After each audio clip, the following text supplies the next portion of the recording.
प्राचीन काल में जब दुनिया अभी भी युवा थी और अच्छाई और बुराई की ताकतें लगातार संघर्ष कर रही थीं, तो वृत्र नामक एक महान राक्षस का उदय हुआ। वृत्र एक दुर्जय असुर राक्षस ने सृष्टिकर्ता से तीव्र तपस्या और आशीर्वाद के माध्यम से अपार शक्तियां प्राप्त की थीं। वह इतना शक्तिशाली हो गया कि वह प्रकृति के मूल तत्वों को नियंत्रित कर सका। अपनी नई शक्ति का उपयोग करते हुए वृत्र ने ब्रह्मांड के पानी को अवरुद्ध कर दिया, जिससे मनुष्यों और देवताओं दोनों के बीच गंभीर सूखा और अपार पीड़ा हुई। संसार मोक्ष के लिए देवताओं के राजा इंद्र की ओर मुड़ा। इंद्र, जो युद्ध में अपनी वीरता और कौशल के लिए जाने जाते थे, शुरू में संकोच कर रहे थे। वे वृत्र की शक्तियों को अच्छी तरह से जानते थे। हालांकि दुनिया की दुर्दशा को देखते हुए वह निष्क्रिय नहीं रह सके। सहायता मांगते हुए इंद्र दिव्य वास्तुकार विश्वकर्मा के पास गए, जिन्होंने उनके लिए एक शक्तिशाली हथियार वज्र अर्षि दधीची की हड्डियों से बना एक गड़गड़ाहट बनाया। आध्यात्मिक शक्ति और शक्ति से ओतप्रोत यह हथियार वृत्र को हराने की पूंजी था। वज्र से लैस इंद्र ने देवताओं का नेतृत्व करते हुए वृत्र और उसकी असुर सेना के खिलाफ युद्ध में भाग लिया।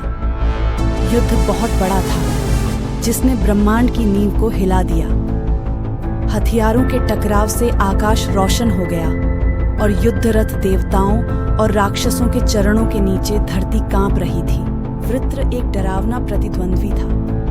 उनके विशाल आकार और शक्ति ने युद्ध के मैदान को ढक दिया और उन्होंने देवताओं के रैंकों के बीच तबाही मचाई। हालांकि एक धार्मिक कार्य से प्रेरित और वज्र का उपयोग करने वाले इंद्र एक अजेय शक्ति थे।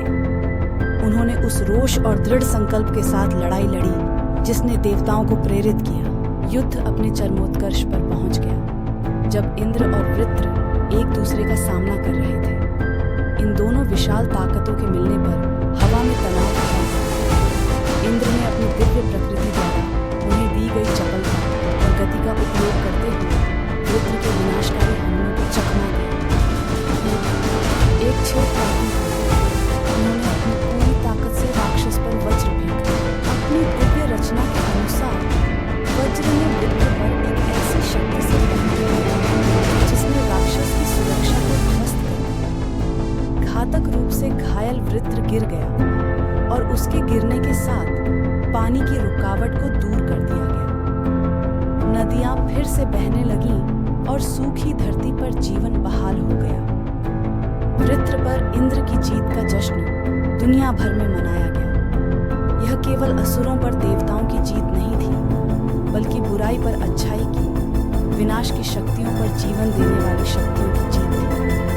इंद्र की बहादुरी और नेतृत्व की सराहना की और उन्होंने देवताओं के राजा और दुनिया के रक्षक के रूप में अपनी स्थिति को मजबूत किया। इंद्र द्वारा वृत्र की हार केवल एक युद्ध की कहानी से अधिक है।